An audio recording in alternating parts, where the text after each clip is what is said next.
Chapter 33. The Treasure. Behind the heavy gate was a steep and narrow downward ramp.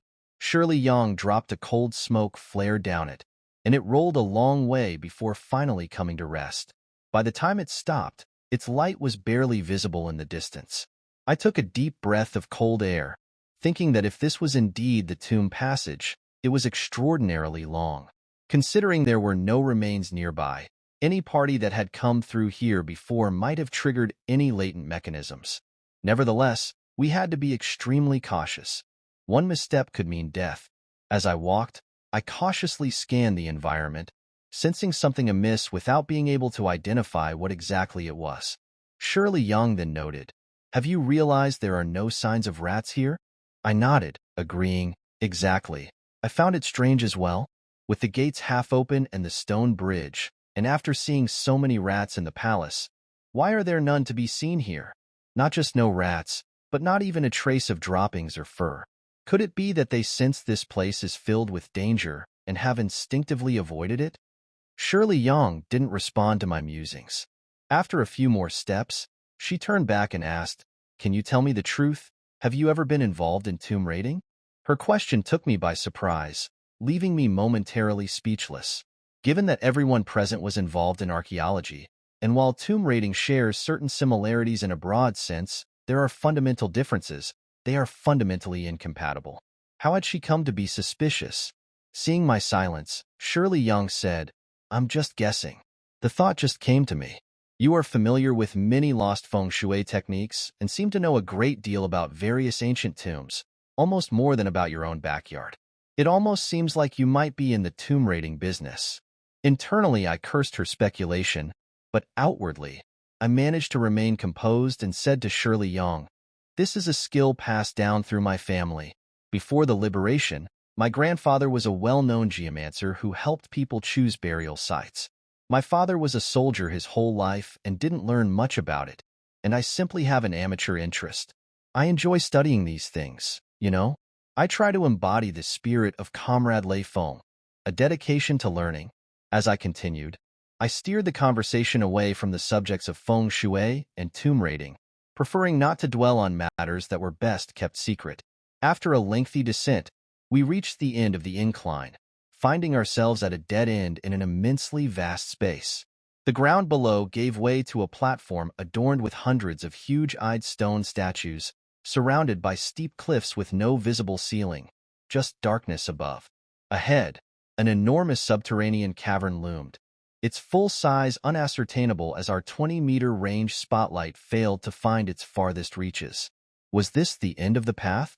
The platform's construction had little resemblance to the underground cavern depicted in the murals of the feng shui. Shirley Yang suggested, "Perhaps the queen's sarcophagus is lower down. After her burial, the Jingjue people might have destroyed the connecting path to ensure that no one could disturb her peace." I half-joked about heading back, but before I could finish, Shirley tossed down 3 cold smoke flares off the platform, wishing to gauge the depth below. As we peered over the edge, we saw the flares hadn't fallen far, indicating the platform was only about 30 meters above the ground. Illuminated by the flares, we saw a large flat area below, piled like little hills with various gold and silver vessels, pearls, and jade. Treasures that must surely accompany the Jingjue Queen's sarcophagus. The problem was that there was no way down. Then Shirley Yang found a rope ladder on one side of the platform, hanging from a large stone merged with the platform itself, with 2 old safety locks fastened at its ends. "This might have been left by explorers who came here before," she noted. "Though sturdy, it's old.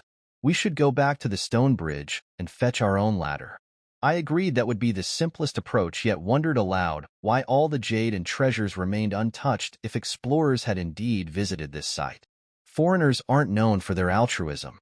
They came to China as explorers, but many were actually thieves looking to steal our treasures. It's unlikely they'd leave a treasure trove untapped unless something stopped them, perhaps a trap or fierce guardians below.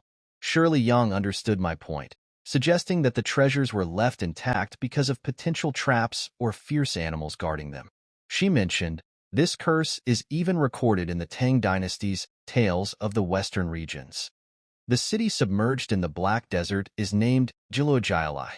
I don't think the curse is an issue. Professor Chin and his team are all archaeologists.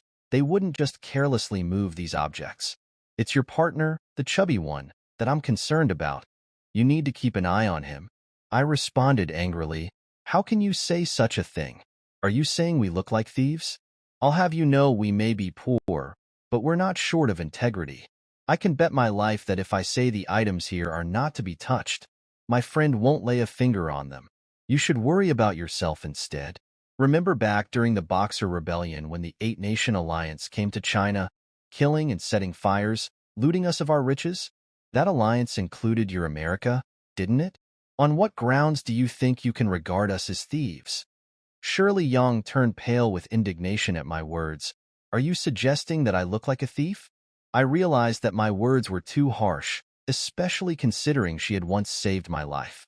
Reluctantly, I tried to calm the situation by offering an apology, and without further conversation, the mood became tense and gloomy as we both headed back the way we came. Professor Chen and his students, who had been eagerly awaiting our return, immediately inquired about the details below.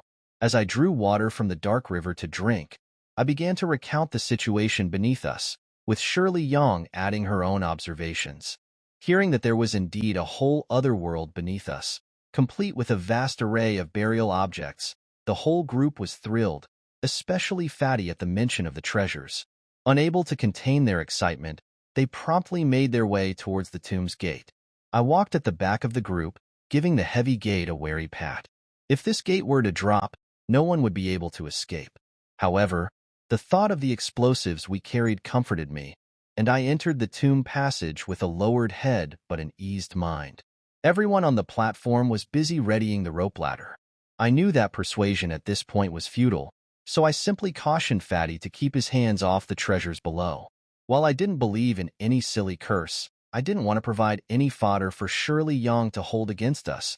We needed to uphold our national dignity. Relax, old who, Fatty reassured me. I'm a man after all. I can't lose face over this. No matter what's there, I won't touch a thing, then added after a pause. Well, at least not until we're on our way back. After I finished setting up the ladder, I, as the spearhead, was the first to descend. Initially, I suspected the lack of rodents indicated the possible presence of those black serpents we heard about. Perhaps that's why the rats stayed clear. But once I descended, I found the place dead silent. No rats, no serpents, not even a small insect.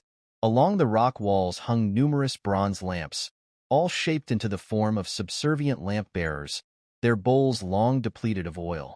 The sheer number of lamps was countless, and just one taken to market, considering its craftsmanship, age, origin, and history, would be worth a fortune. Standing atop the heap of treasure, my mind was swayed with temptation. It took considerable self-control not to gaze longingly at the riches. The best strategy was to divert my attention elsewhere. I blew my whistle, and the others waiting for the signal above started to descend one by one. Each person was stunned by the mountainous array of treasures. Riches piled upon riches, all collected by Jingjue from various western regions long ago. Even Professor Chin couldn't name all the precious artifacts. But one thing was for sure. Each piece was of substantial value. Fatty, wide-eyed and evidently overwhelmed by the sight, had promptly forgotten the promise he'd made above and reached out for a jade wine pitcher closest to him.